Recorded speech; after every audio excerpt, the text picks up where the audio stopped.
사랑의 하나님께서 오늘도 이 자리에 계신 모든 분들을 완전한 길로 인도하실 것입니다. 그 구원의 길, 행복의 길을 맛보시는 귀한 안식의 시간 되시기 바랍니다.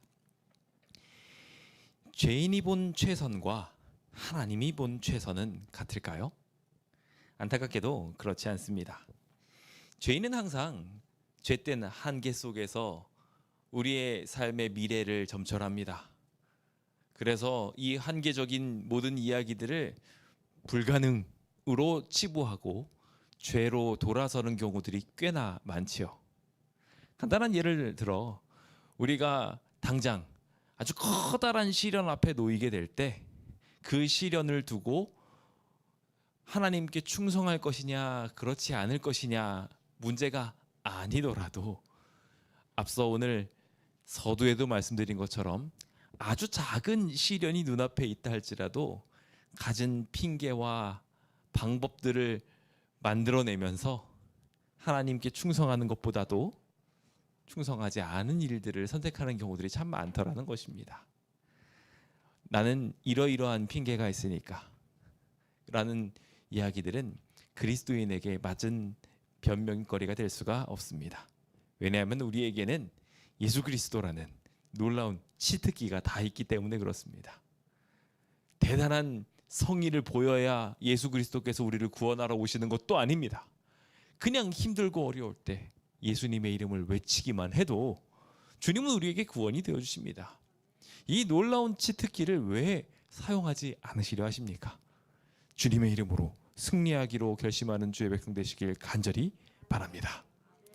죄인이 이와 같이 미봉책을 찾을 때 하나님께서는 반대로 완전한 길을 열어주십니다. 시편 19편 7절에 있는 말씀을 다 함께 읽어보도록 하겠습니다. 읽어볼까요? 시작. 여호와의 율법은 완전하여 영혼을 소성시키며 여호와의 증거는 확실하여 우둔한 자를 지혜롭게 하며. 오늘 이 약속은 우리에게 분명하게 말하기를 우둔한 사람이라 할지라도 나 이런 거 잘 이해 못해요 몰라요 하는 이라 할지라도 우리 주님의 증거는 확실해서 그리고 완전해서요 이 죄인되고 모자란 사람들을 구원에 이르기에 충분하다고 말하고 있습니다. 하나님의 놀라운 능력은 이 말씀을 통하여 우리에게 늘 임재하고 있으며 우리가 주님의 지혜를 쫓아가겠노라고 선택하고 예수의 이름을 부를 때 우리는 분명하게 승리할 수 있다는 약속도 또한 더하여 주고 계십니다. 오늘 그 아름다운 기적이 우리의 삶에 분명하게 일어날 것임을 믿고 의지하는 참 신앙인 되시길 예수님의 이름으로 축원드립니다. 오늘 우리는 분명히 시련 속에 살아가고 있는 것이 맞습니다. 그러다 보니 이 시련 속에서 우리는 자주 최선을 찾으려고 합니다. 이 최선이라는 그림 아래 우리는 착각하여서 죄인에게 한정지어진 최선을 최고의 목표치로 두는 경우들이 꽤나 많습니다. 그래서 나는 성도니까 이 정도 선까지 교회를 출석하면 되고 나는 집사니까 이 정도 헌금을 하면 되며 나는 장로니까 나는 목사니까 라고 이야기하며 그들만의 특별한 규정들을 만들어 놓곤 합니다. 안타깝게도 그와 같은 한계는 죄인이 정해놓은 한계에 불과합니다. 사실 하나님께서는 그것보다 훨씬 더 큰 구원과 능력들을 예비해 놓고 계시거든요. 주님은 어떤 구원을 우리에게 보여주고자 하실까요? 인간이 한계에 놓여 있을 때 완전한 자로서 주님께서 탈바꿈하기 위해 어떤 시련들을 주시고 어떤 변화들을 주실까요? 오늘 우리가 너무나도 잘 알고 있는 요한복음 11장에 등장하는 나사로의 부활 이야기를 통하여 하나님께서 우리를 구원하시고 죄인을 위하여 이루신 최선의 선택이 무엇이었는지 분명하게 알려주는 주님의 놀라운 메시지를 살펴보려고 합니다. 주님께서 이끄시는 최선의 길은 완전의 길이라는 것을 배우며 우리가 생각하는 것 이상의 하나님의 축복을 맛보시는 귀한 시간 되시기 바랍니다. 우리는 종종 하나님께서 주시는 놀라운 기적들을 그냥 우리의 시선에서 가늠하는 경우들이 있습니다. 몸이 아프시면 어떻게 되기를 바라십니까?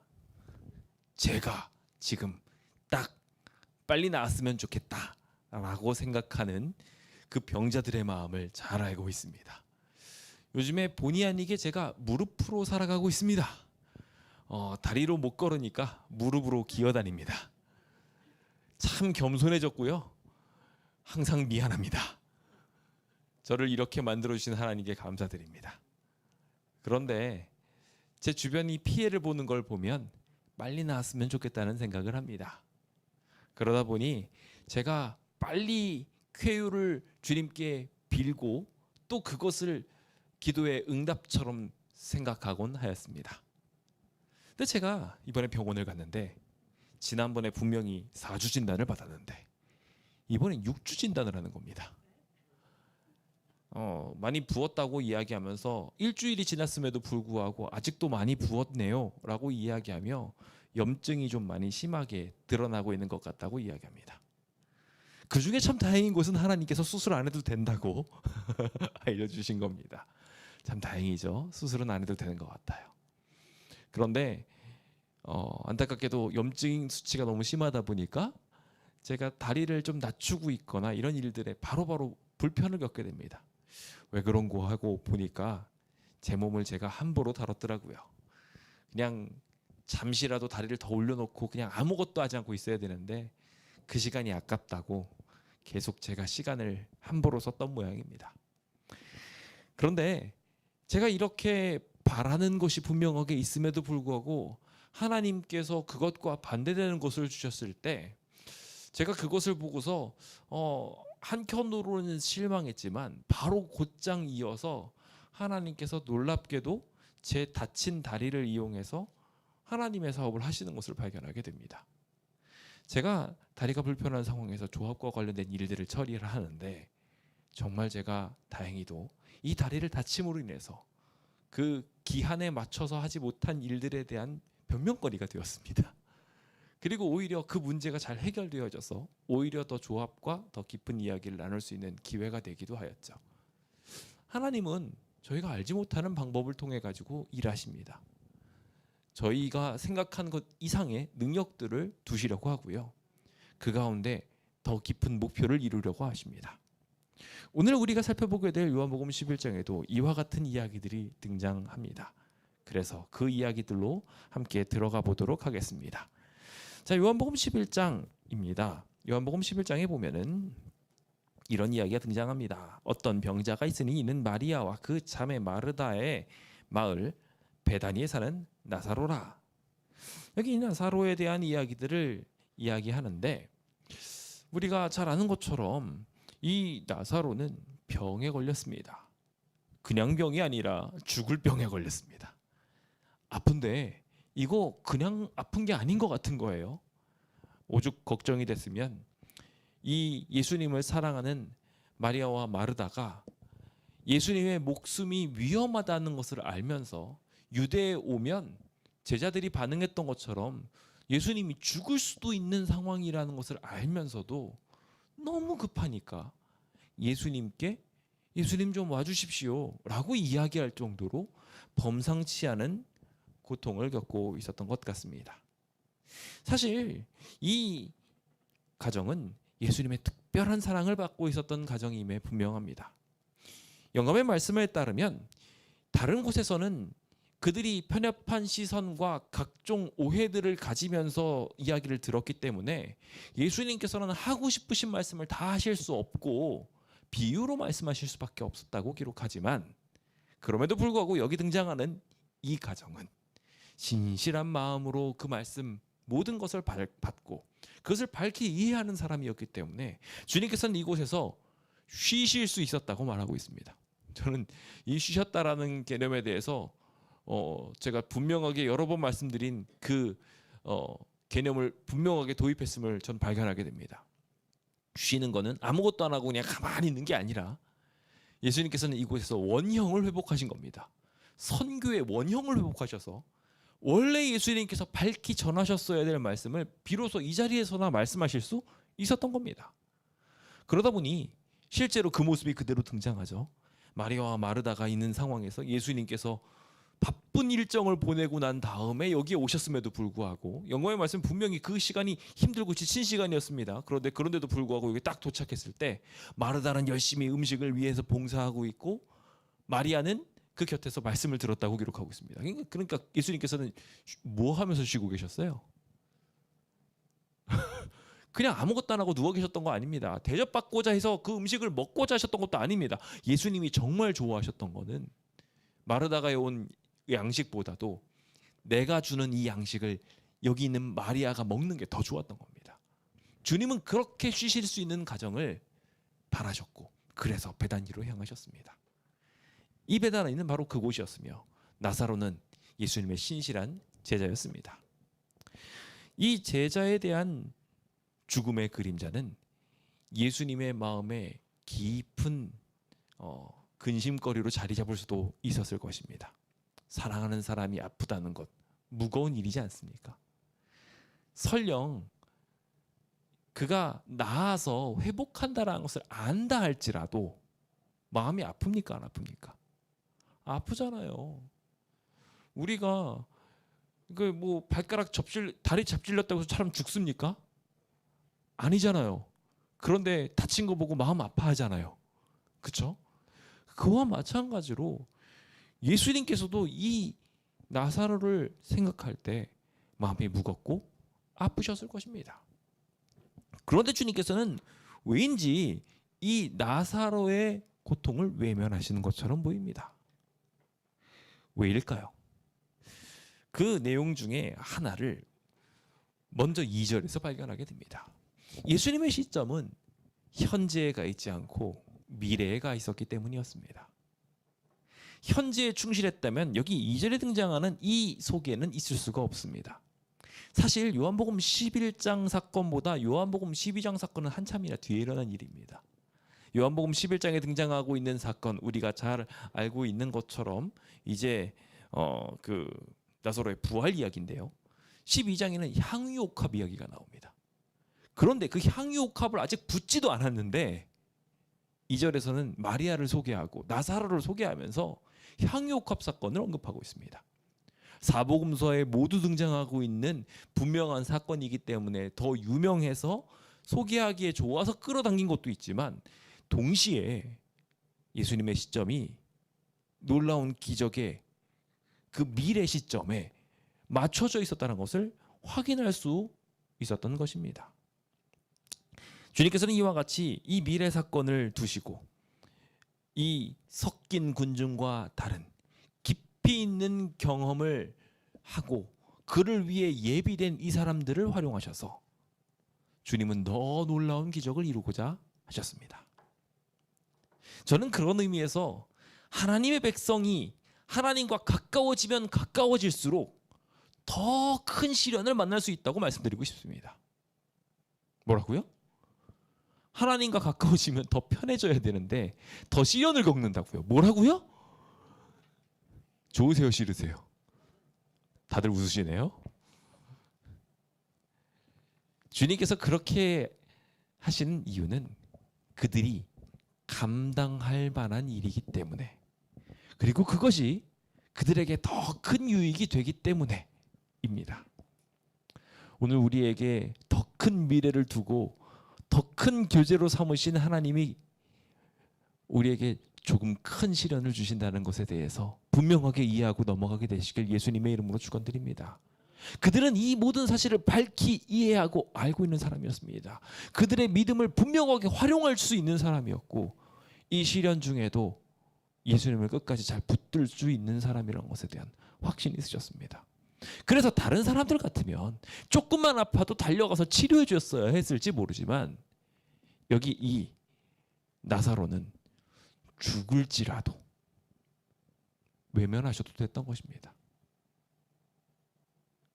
그 외면에는 놀라운 하나님의 뜻이 숨어 있습니다. 우리가 잘 아는 것처럼 이제 누이들이 사람을 보내서 예수님께 요청을 합니다. 예수님이 오시면 이 사람 죽지 않고 회복할 것 같아요. 빨리 나을 것 같아요. 병 들었으니 빨리 와주세요. 라는 요청을 합니다. 주님께서는 그들의 기대를 어긋나게 하셨습니다. 이 정도 이야기했으면 오실 거라고 그들은 기대했던 모양이에요. 그런데 무서운 병에 걸린 것에 대하여 분명히 전했음에도 불구하고 예수님 오시지 않고 전달을 했던 그 소식 전달자만 돌아오는 것입니다.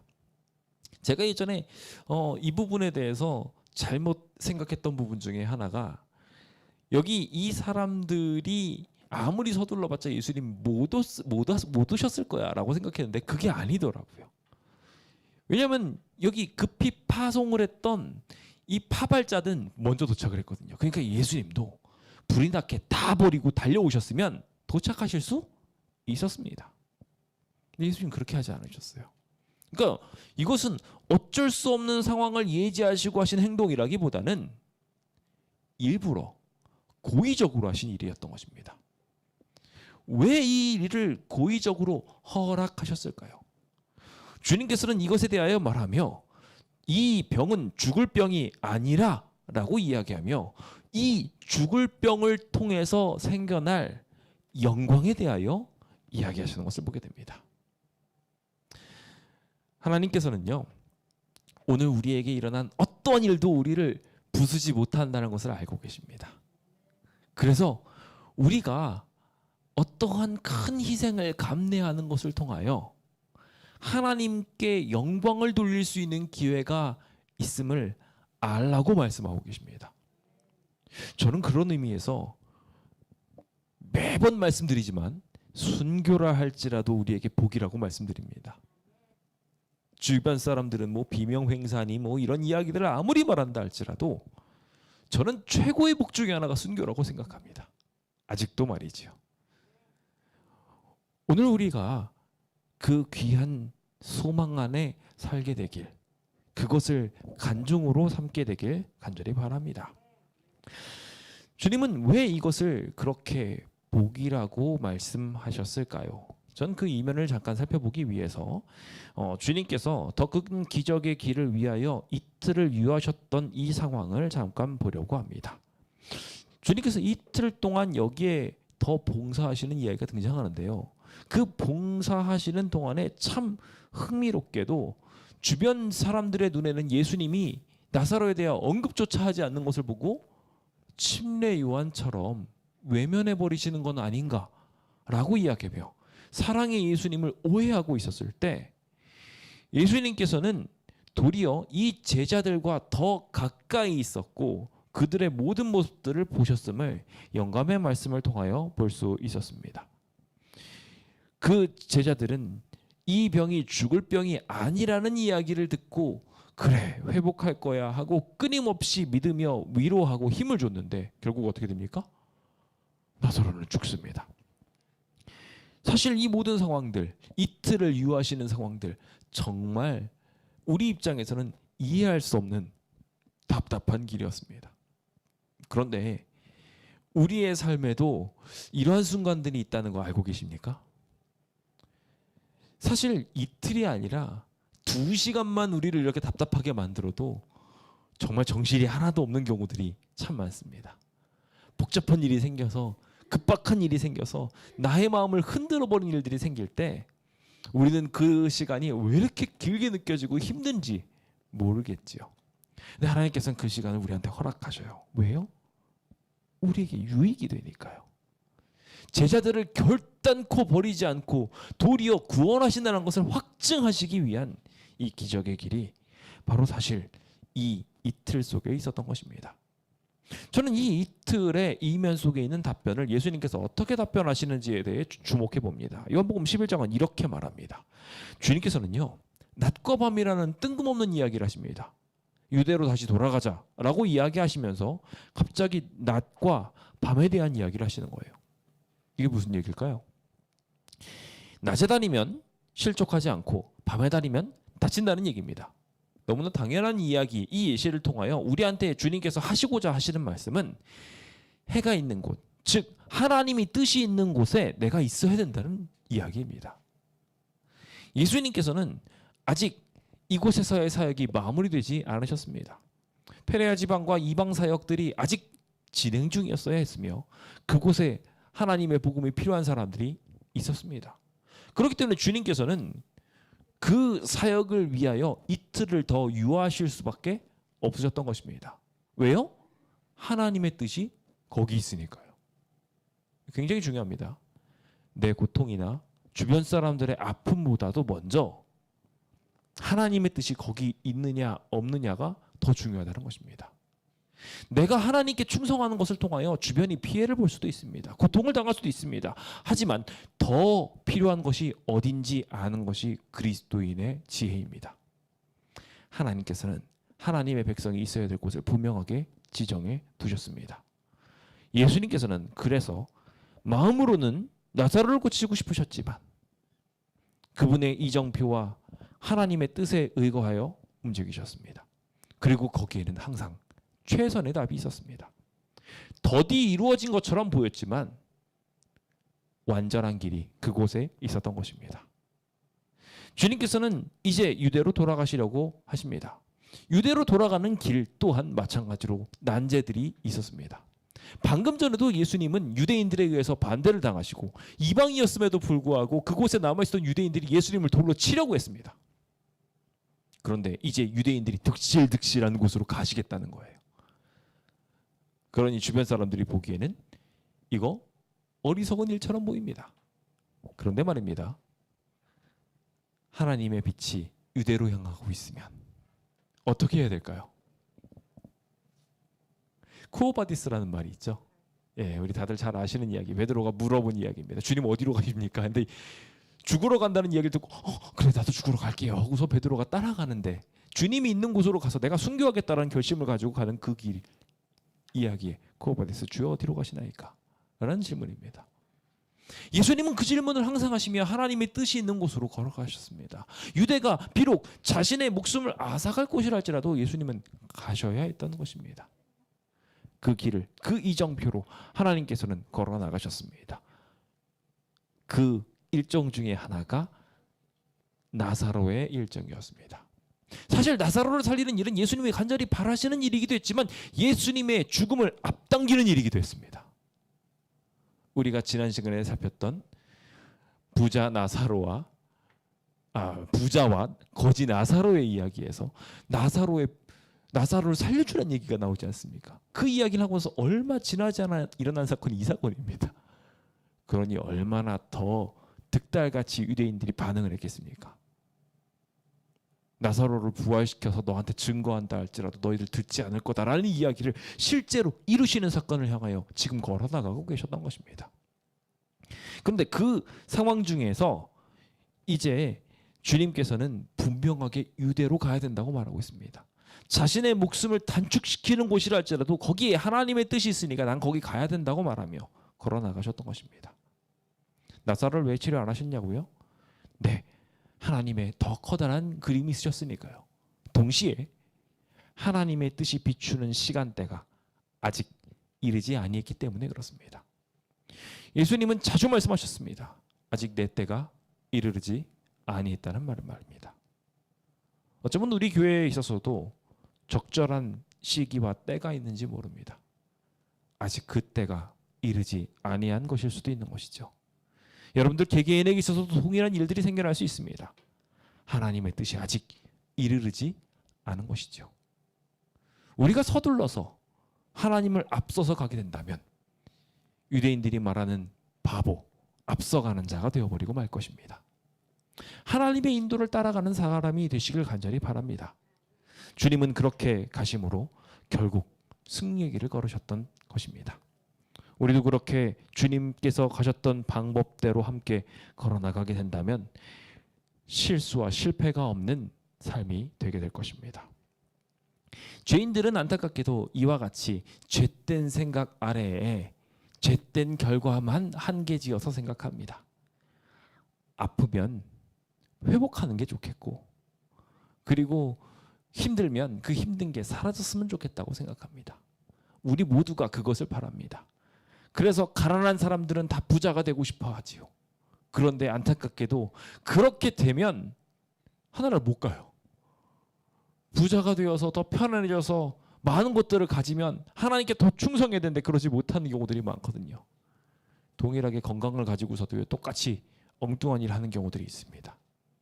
제가 다리를 다치니까 좋은 점이요, 24시간 내내 하나님의 성전에 머문다는 것입니다.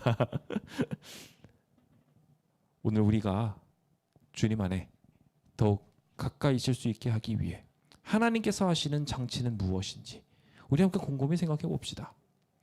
여기 이제 제자들의 죄된 한계점을 보여주는 분명한 이야기가 등장합니다. 이제 낮과 밤에 대한 이야기를 하면서 제자들이 벙 쪄서 무슨 말인지 제대로 못 이해하고 있을 때 예수님께서는 보다 명확하게 가야 될 이유를 말씀하십니다. 나사로가 죽었다는 것입니다.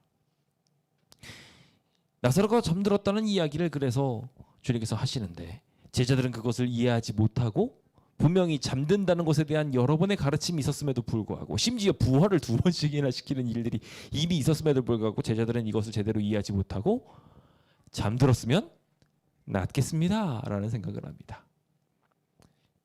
이게 죄인의 한계적인 이해라는 것을 우리는 확인합니다. 그래서 잠들면 회복하겠구나. 방법이 뭐예요? 인간적인 방법이에요. 인간적인 수단이에요. 그래서 사람이 좀 잠들고 나면 좀 더 한결 나아진다는 것을 생각을 하면서 그것을 가지고 이제 낫겠구나라고 인간적인 방법으로 이 제자들은 이해합니다. 그렇게 해가지고 회복될 수 있을까요? 우리가 많은 봉착한 문제들을 해결할 때 이렇게 인간적인 문제로 해결하려고 하는 경우들이 너무나 많습니다. 하지만 해답은 어디에 있습니까? 하나님께 있습니다. 오늘 그 믿음을 분명하게 갖게 되시길 예수님의 이름으로 축원드립니다. 주님은 그래서 그 문제의 본질을 바로 잡아주십니다. 죽었다라는 것이죠. 하지만 내가 깨우러 가노라고 분명하게 말씀하시는 그 약속을 위하여 나아가기 시작합니다.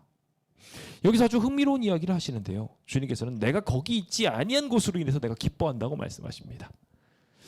사실 여기 보면은 분명하게 버림받은 것처럼 보였지만 영감의 말씀에 따르면 그들은 혼자만 있지 않았다고 말하고 있습니다. 그리스도께서는 모든 광경을 다 보셨고 나사로가 죽은 후에 그 남은 누이들은 그 은혜로 격려함을 받았다라는 이야기들을 분명하게 기록하고 있습니다.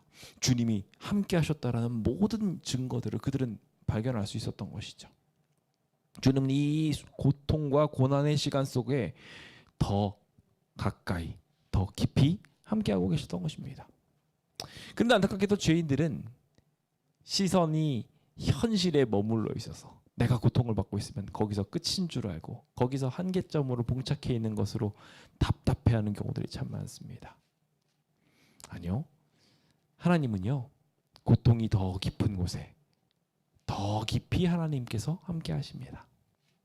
우리가 잘 아는 이야기처럼 인생의 가장 힘든 순간에 발자국이 한 사람의 것만 있게 된 이유는 주님이 떠나셔서가 아니라 그를 업고 걸어 나가셨기 때문입니다. 우리의 등 뒤에서 항상 우리를 지키고 보호하여 주시는 분은 오늘 이 시간 우리가 고통하고 신음받고 고민하고 있으면 그 문제의 완전한 해결책을 위해서 가장 완전한 길을 보여주시고 그 길로 인도하시려고 하십니다. 만약에 나사로가 그냥 예수님이 즉각 오셔서 치료를 받았다 한다면 나사로는 예수님께서 십자가에 달려 돌아가신 이후에 더 확실한 부활을 맛보고 경험하고 알려줄 수 있는 사람으로서 자리 잡을 수 있었을까요? 누구보다도 확실하게 내가 죽었는데 살았어. 그것보다 확실한 증거는 없었습니다. 예수님의 부활을 증거할 수 있는 살아있는 교보제였으며 예수님을 죽이는 것으로 부족해서 나사로가 부활했다는 사실이 너무나 명확하다 보니까 그래서 그 일로 너무 많은 사람들이 예수님을 믿으니까 나사로도 죽여야 되겠다 라고 유대 회당 사람들이 결의를 할 정도로 확실한 증인이 되었습니다. 시련이 더 깊어졌다고요. 고통이 더 많아졌다고요. 그래서 지금 내가 이 결단을 하는 게 너무 어렵다고요. 주님께서는 그 시련을 통해서 내가 어디 있어야 되는지 분명하게 알려주고자 하십니다. 오늘 그 분명한 교훈을 받으시고 하나님께서 뜻하신 더 높은 표준, 그냥 인간이 생각하는 최선이 아니라, 그래서 주변 사람들과 도란도란 행복하게 살려고 하는 데서 멈추는, 그래서 이 땅을 벗어나지 못하는 구원이 아니라 영원한 저 하늘나라에 이르는 구원, 진짜 행복한 구원을 맛보게 되시는 주의 백성 되시길 예수님의 이름으로 축원드립니다. 자, 이와 같은 개념으로 이제는 부활에 대한 사건 실제로 보도록 하겠습니다. 자, 그렇다면 이제 부활에 대한 이야기들로 들어가 보도록 할까요? 이 부활에 대한 이야기들을 진행하면서 주님께서는 어떻게 믿음의 이야기들을 증거하고 있을까요? 주님께서는 지금 이 순간 어떻게 믿어야 하는지에 대해서 설명하고자 하십니다. 자, 이제 계속해서 17절에 있는 이야기들로 들어가 봅니다. 17절에 보시면은 이제 주님께서 도착을 하십니다. 근데 도착을 하시는데 내용이 좀 이상해요. 분명히 이틀 만에 나사로가 죽었습니다. 그리고 그 나사로가 죽은 시간 이전에 이미 전령은 도착을 했었습니다. 그렇다고 생각하면 예수님께서 자, 이틀 만에 이제 돌아가자라고 했다면 사흘째 도착하셔야 정상입니다. 그렇죠? 그런데 죽은 지 나흘이 되도록, 그러니까 지체하신 이틀 기간보다도 2배의 시간을 오히려 천천히 걸어 나가셨던 겁니다.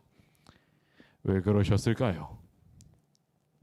영감의 말씀은 여행하시는 도중에 여느 때처럼 병들고 공궁한 자들을 만나셨다고 기록하고 있습니다. 그리고 주님께서는 그곳에 하나님의 뜻이 있으심을 보고 그곳에서 동일하게 봉사하셨습니다. 주님은 그렇게 하시면서 구원을 만들어 나가셨죠. 그러시면서 주님께서 하신 위대한 한 가지 교훈이 있습니다. 주님의 구원은요, 잠깐만 조금 있다 줄게가 아니라는 것입니다. 뭐라고요? 주님의 구원은 지금 있다는 것입니다. 주님이 구원하시는 순간은 지금 이 순간이라는 거예요.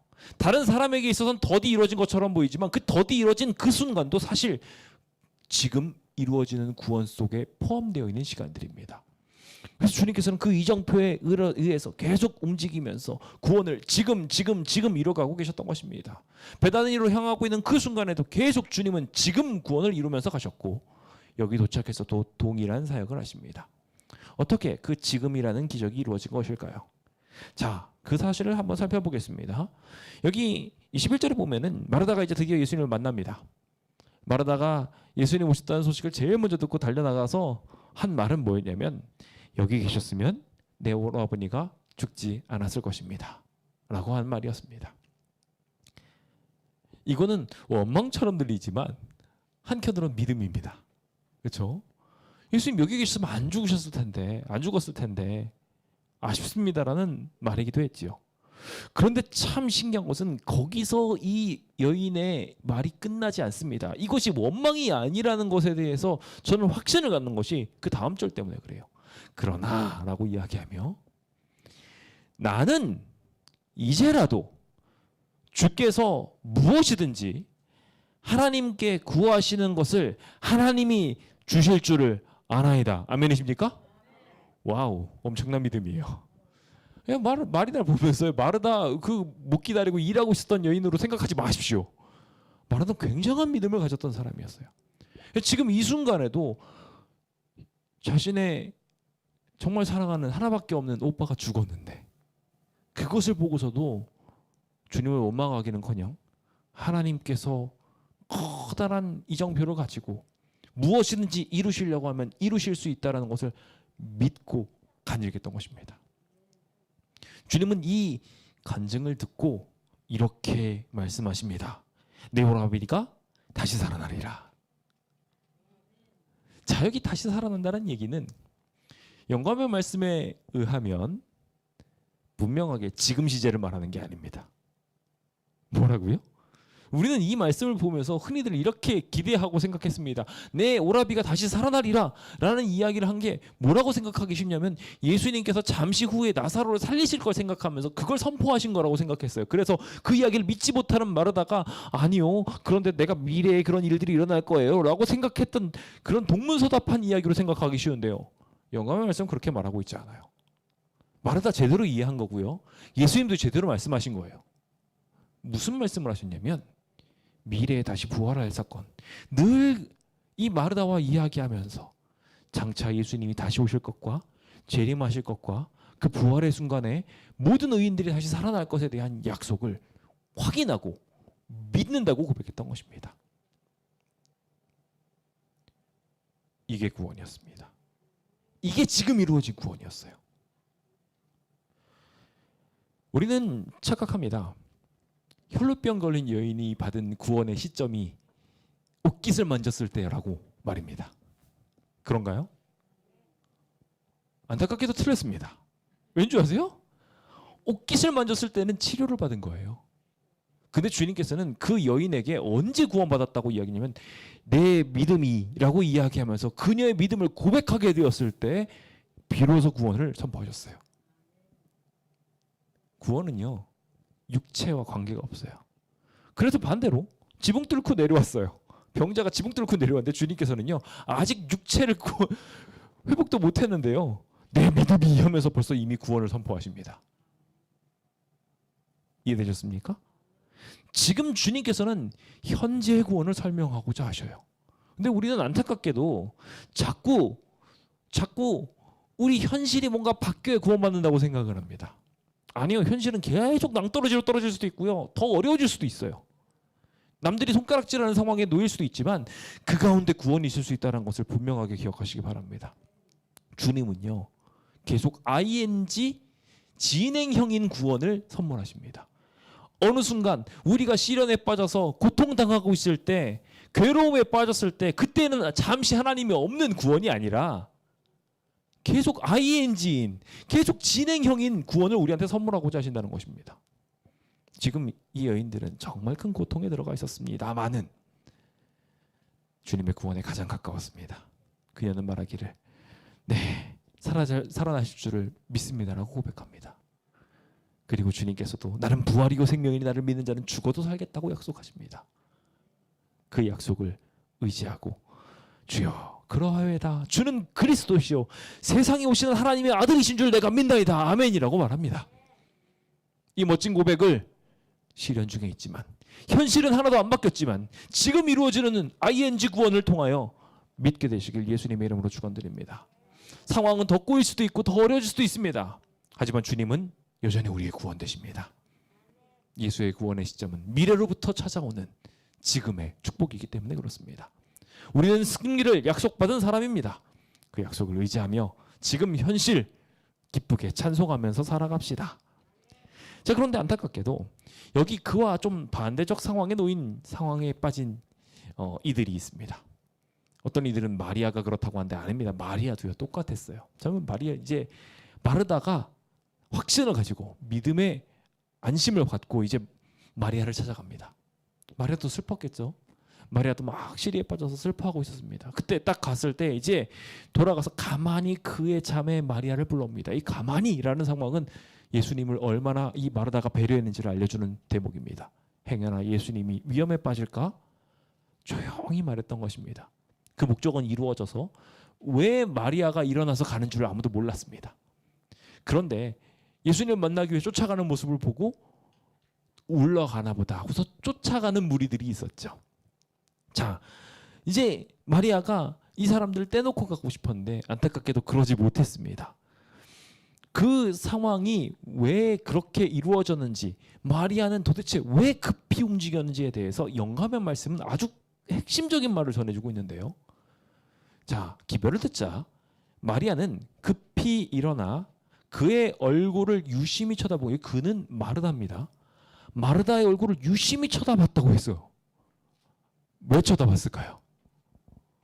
그녀에게 슬픔의 빛이 사라진 것을 발견하게 된 겁니다. 믿음의 확신을 발견하게 된 거예요. 예수님 만났구나. 예수님 만나니까 방금 전까지 함께 슬퍼했던 이 누나가, 언니가 확 살아났구나. 그녀도 갈급함이 생겼습니다. 예수님을 빨리 만나고 싶은 거예요. 그래서 나가게 됐던 것입니다. 그녀는 그래서 나가서 이제 예수님 앞에 무릎을 꿇고 똑같은 말을 합니다. 어떻게 이렇게 자매가 똑같은지요. 여기 계셨으면은 죽지 않았을 것입니다. 그녀도 같은 고백을 했던 것입니다. 그녀도 같은 고백을 준비하고 있었어요. 그런데 말입니다. 여기 있었던 다른 사람들은 달랐어요. 다른 사람들은 어떻게 했나요? 속상한 얘기예요. 이 사람들은 가짜 애곡자들이었어요. 진짜 슬퍼했던 사람들이 아니라 형식적으로 유대에 가서 그냥 우리 장례식 가면 슬프지도 않은데 애고 애고 이렇게 하는 사람처럼 그렇게 형식적으로 슬퍼해 주는 사람들이었어요. 그 형식적으로 슬퍼하는 사람들이 어떤 상황이었는지 여기 기록하고 있는데요. 영감의 말씀 이렇게 말합니다. 애곡자들의 울음소리는 마리아에게 심한 괴로움을 주었다.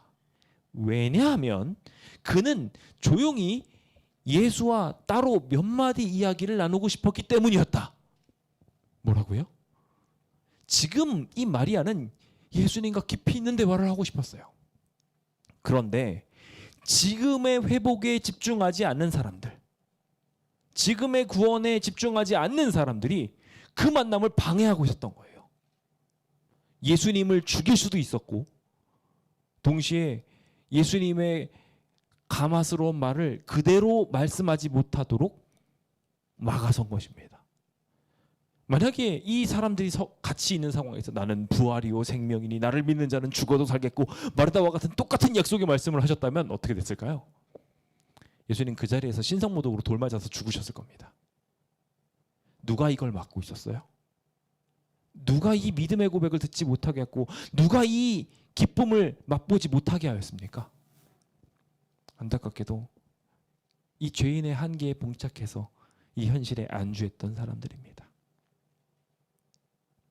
오늘 우리는 어떤 믿음을 가지고 어떤 생각을 가지고 살아가고 있습니까? 시간이 너무 잘 가는 게 너무 아쉽습니다. 제가 세 번째도 준비를 했는데 시간이 없으니까 전 세 번째 안 하겠습니다. 이제 시간 너무 길게 안 하기로 했어요. 근데 어쨌건 우리가 그래서 주목해 봐야 될 굉장히 중요한 부분은 죄인이 생각하고 있는 구원의 이야기들과 예수님께서 생각하시고 있는 구원의 이야기는 완전 천지 차이였다는 거예요. 죄인들은 지금 현세의 문제를 해결했으면 좋겠다는 생각을 합니다. 주변의 상황을 보고 이 상황에 의거해서 나는 이 상황에 맞는 행동을 해야 된다고 생각을 합니다. 그래서 직장 동료가 나를 핍박하면 직장 동료에게 맞춰줘야 된다고 생각을 하고 내 가족이 나를 고통스럽게 하면 그것에 맞춰줘야 된다고 생각을 합니다. 그런 결과들이 무엇이었습니까? 하나님께 충성할 수 있는 모든 상황들을 놓아버리게 만드는 일들이었습니다. 그러나 거기에는 하나님의 뜻이 있지 않습니다. 그리고 거기는 최선의 길도 아닙니다. 당장은 최선의 길처럼 보일지 모르겠지만 언발의 오줌 누기와 마찬가지입니다. 잠시 괜찮았지만 오히려 그 이후로 더 큰 문제를 경험하게 되겠죠. 결국 우리가 한 미봉책들은 더 큰 고통으로 우리에게 돌아오게 될 것입니다. 그러니 우리가 해야 될 죄인의 최선책이 무엇인지 곰곰이 생각해 보시기 바랍니다. 우리는 아무리 고민해도 완전한 답을 꺼낼 수 없습니다. 우리가 진정한 구원을 받으려면 오직 예수 그리스도께 나아가는 방법밖에 없습니다. 그 방법으로 나아가기로 결심하시는 주의 백성 되시길 예수님의 이름으로 축원드립니다. 선한 것을 분별하십시오. 진실하여 허물 없이 하나님 앞에 설 수 있도록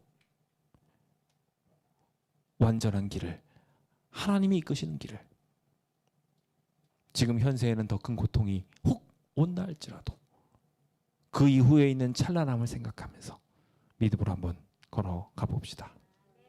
하나님의 뜻대로 사는 것은 더디오심도 응답이 없음도 모두 다 극복하게 만들어주는 하나님의 놀라운 은혜를 경험하게 하는 오히려 기회가 됩니다. 고통이 있으십니까? 시련이 있으십니까? 괜찮습니다. 예수님이 더 많이 사랑하시니까 주신 축복입니다. 그 축복 가운데 하나님을 더욱더 가까이 만나며 영혼을 소생시키고 자기의 이름을 위하여 의의 길로 인도하시는 예수님을 만나시는 주의 백성 되시길 간절히 바라면서 오늘 모든 말씀을 마치도록 하겠습니다.